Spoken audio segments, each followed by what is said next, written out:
Man, do I love a good sandwich trick. I just love them. I'm addicted to them, and I can't get enough of them. I'm always hungry for another sandwich. And so today in this video, I'm going to show you a semi-automatic sandwich trick that relies on mathematics and just a Faro shuffle. And speaking of a Faro shuffle, I've talked to other magicians before about a Faro shuffle, and I brought up a question. I was like, do you think a Faro shuffle is self-working?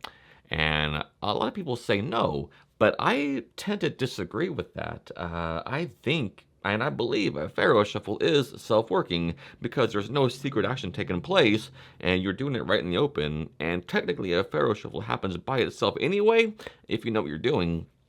So I think that a Faro shuffle is definitely self-working. So this sandwich trick is self-working. It relies on an old mathematical principle combined with a Faro shuffle, and what a good trick this is. So I'll just stop talking and we'll get right into it. Alright, so first I will demonstrate what this trick looks like for an imaginary person, and after I do that I'll teach you exactly how it's done. Alright, so check this out. In this deck, I always keep the jokers face up right there in the middle, okay? So I like these jokers because they're carrots, and I think carrots are pretty darn cool. Alright, it helps me see the tricks better. Alright, so what I'll have you do here is just push out a bunch of cards from the middle towards yourself, just as long as they have the jokers within them. And they'll do that, and maybe that many here is up to them. Maybe they go with that many there. Alright, now what they'll do is pick up any pile and give them a good mix, just so we know that all the cards are good and mixed and random. Okay, so when they're done, they just place them on top of there like this. Same thing over here. They just pick these up and give them a good mix, just so everything is nice and random and out of order. All right, now when they're done doing this, I'll have them take a peek at their bottom card there. So they'll do that, and that gets placed right there in the middle of the deck. All right, the 10 of hearts is their card, which I could not know exactly where it is. Same thing with the jokers. I could not know exactly where their jokers are. All right, so but that's pretty random, all those shuffles, all those cuts. But what if we could make it even more random by giving the deck a single shuffle? All right, so maybe something like this. You can see that all the cards are being mixed. I'll show you even better over here. All right, just like this. You can see that all the cards are being mixed thoroughly like this. You can see that very clearly like this. Now, if I do this, a shuffle like this, one card per card, one card is bound to go in between those jokers. Let's take a look. I think it made it happen. Boom, there it is. The jokers together in the middle with one card in between. Let's take a look at what this card is. What was your card? The 10 of hearts? It works every time just because of the carrots there. Okay guys, so this trick works solely on a mathematical principle called the automatic placement. Okay, so what this is, if you have a known card at a known position versus another card being cut somewhere in the deck, it's always going to land at a determined number from your known card. Let me show you what I mean here. It sounds confusing, but it's really not. All right, so let's suppose we have the jokers at positions 27 and 28. Okay, so keep in mind that when you do this trick, it does have to be a full deck. Okay, so all 52 cards plus the joker. Okay, so 54 cards in total. Now what you need to do is place the jokers, like I said, 27, 28 from top. So 1, 2, 3, 4, 5, 6, 7, 8, 9, 10, 11, 12, 13, 14, 15, 16, 17, 18, 19, 20. 1, 2, 3, 4, 5, 6. So these will go 27 and 28 from the top of the deck. Okay, so that's your starting setup, and that's the only thing you have to do. And I like to keep them face up in the pack. It's just a good justification. So you don't have to take them out and put them back in because they're already face up in there. And I just start out by saying I like to keep the jokers face up in the deck for this trick to work. Okay, so you can do anything you want to make a joke about the carrots, makes me see the tricks better. Whatever you want to do, I just like that line for this carrot deck.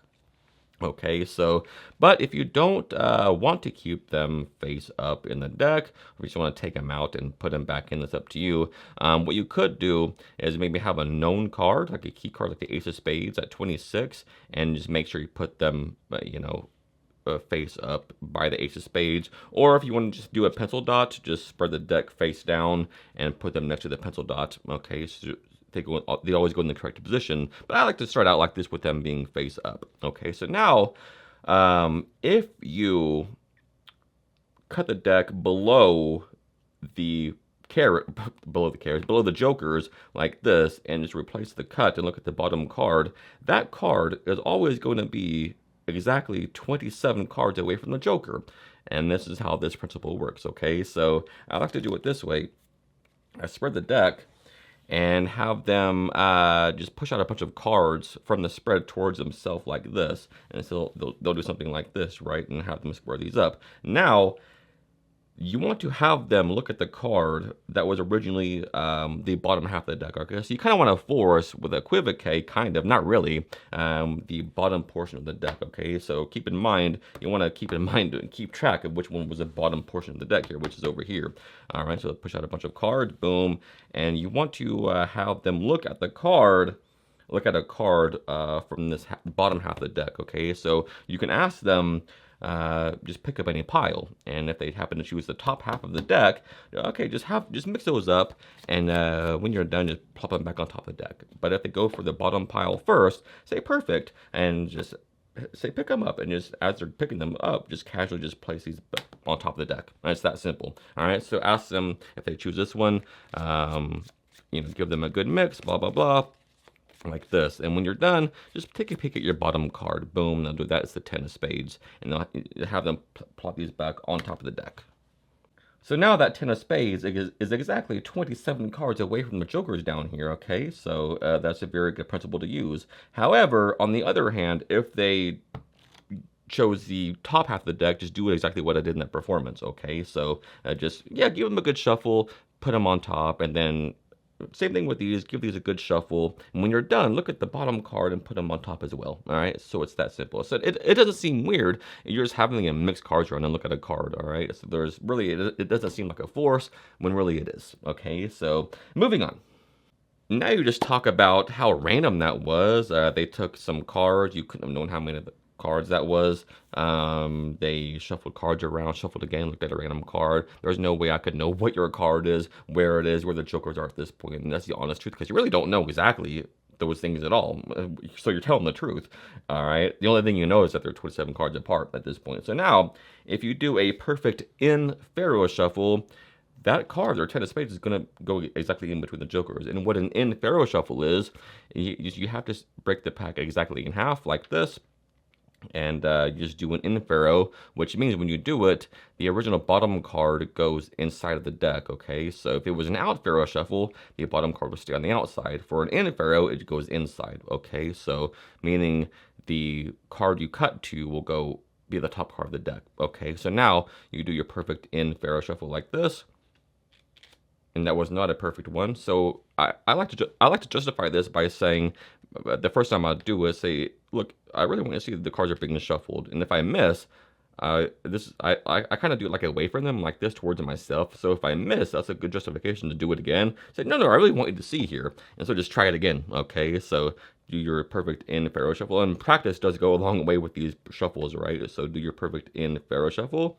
Boom, I got it that time. So you can see how that 7 of clubs is going inside the deck, and the card I cut to is going on top now, right? So just push them in like this and cascade them.